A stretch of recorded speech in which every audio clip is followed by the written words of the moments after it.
আসসালামু আলাইকুম, সবাই কেমন আছেন? আশা করি সবাই ভালো আছেন। আজ আমি বানাবো চিকেন নাগেটস। বাচ্চাদের জন্য টিফিন আইটেম বানাবো। তো চলুন মজাদার এই চিকেন নাগেটসের রেসিপিটা খুব সহজভাবে দেখে আসি। এই জন্য এখানে একটা বড় সাইজের বেস পিসটি নিয়েছি চিকেনের। এখন হচ্ছে এই চিকেনটাকে আমি খুব ছোট ছোট করে কুচি কুচি করে কেটে নিব। তাহলে আমি যেহেতু হ্যান্ড ব্লেন্ডার দিয়ে হচ্ছে চিকেনটাকে আমি ব্লেন্ড করে নিব, এই জন্য আমি একটু ছোট ছোট করে টুকরো করে কেটে নিয়েছি। এখন একটি হ্যান্ড ব্লেন্ডার দিয়ে খুব সুন্দর করে চিকেনগুলোকে হচ্ছে ব্লেন্ডার করে নেব। বেশি কিন্তু ব্লেন্ডার করব না, এই জন্য ছোট ছোট করে টুকরা করে নিয়েছি। জাস্ট হালকা কিছু কিছু ভাঙাই নেব। বেশি ব্লেন্ডার হয়ে গেলে কিন্তু চিকেনগুলো আর মুখে লাগে না, যেহেতু এখানে পাউরুটি ব্যবহার করা হয়। এই জন্য চিকেনগুলো একটু মোটা মোটা করেই আমি ব্লেন্ডার করে নিচ্ছি। চিকেনগুলোকে ব্লেন্ডার করে নিচ্ছি। আর চিকেনগুলো হচ্ছে এই পরিমাণের হচ্ছে আমি ব্লেন্ড করেছি, দেখতেই পাচ্ছেন, দেখেই বোঝা যাচ্ছে যে কী পরিমাণের আমি ব্লেন্ডার করে নিয়েছি।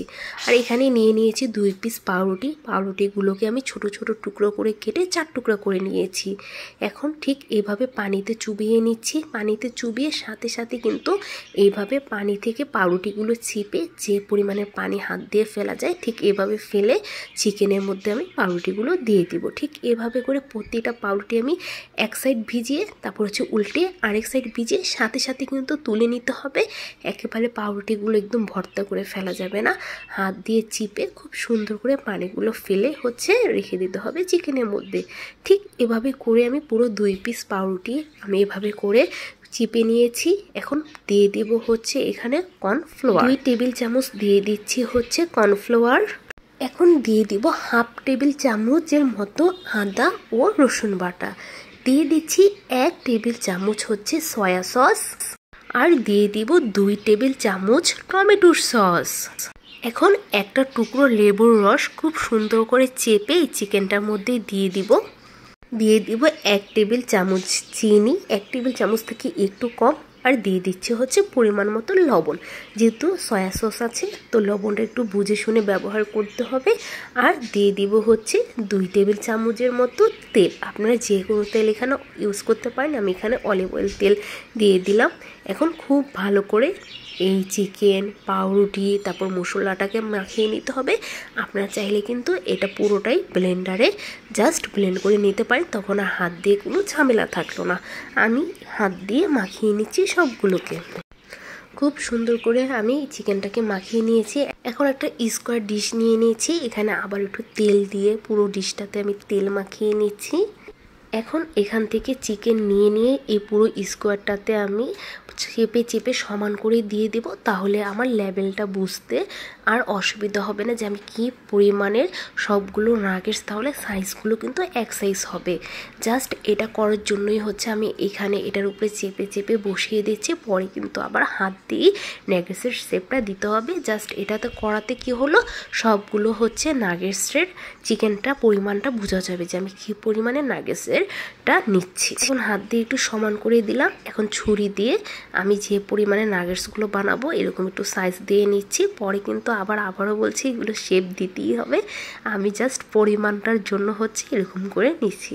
আর যেহেতু বাবু খাবে, আমার বাচ্চার জন্য বানাচ্ছি, এই জন্য আমি একটু ছোট ছোট করেই দিচ্ছি যাতে ওরা খেতে পারে। আপনারা চাইলে কিন্তু যে কোনো শেপ যে কোনো সাইজ করে ছোট বড় করে কেটে নিতে পারেন। আর আমার লাগবে হচ্ছে ব্রেড ক্রাম্ব, আর লাগবে হচ্ছে ডিম, আর লাগবে হচ্ছে কর্নফ্লাওয়ার। এখন হচ্ছে এখান থেকে জাস্ট আমি যে কেটে নিয়েছিলাম একটা টুকরো করে উঠিয়ে নিব। নিয়ে একটু ভালো করে হাত দিয়ে চেপে চেপে শেপ দিয়ে দিব।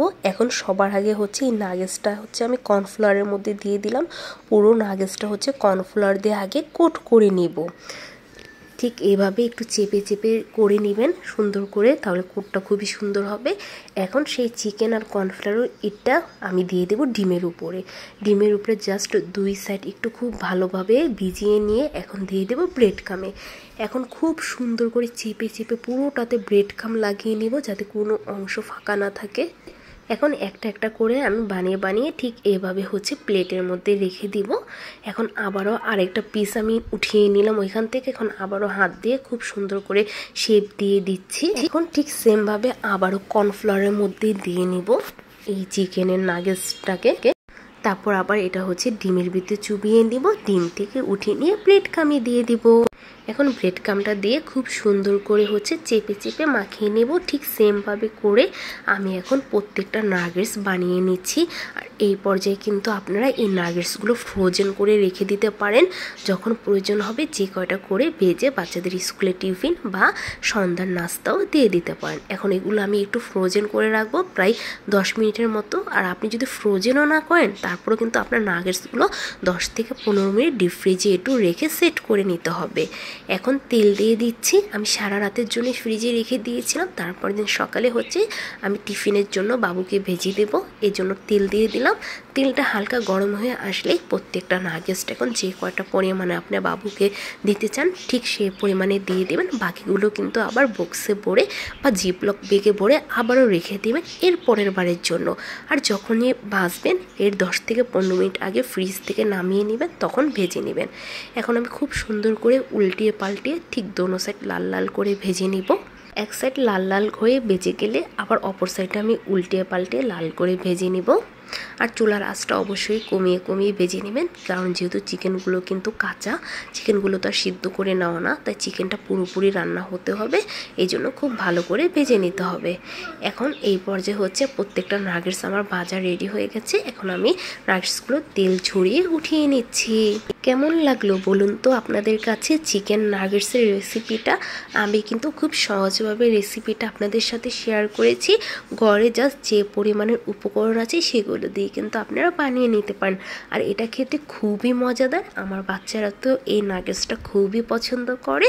আপনারাও বানিয়ে আপনাদের বাচ্চাকে খাওয়াবেন। আল্লাহ হাফেজ।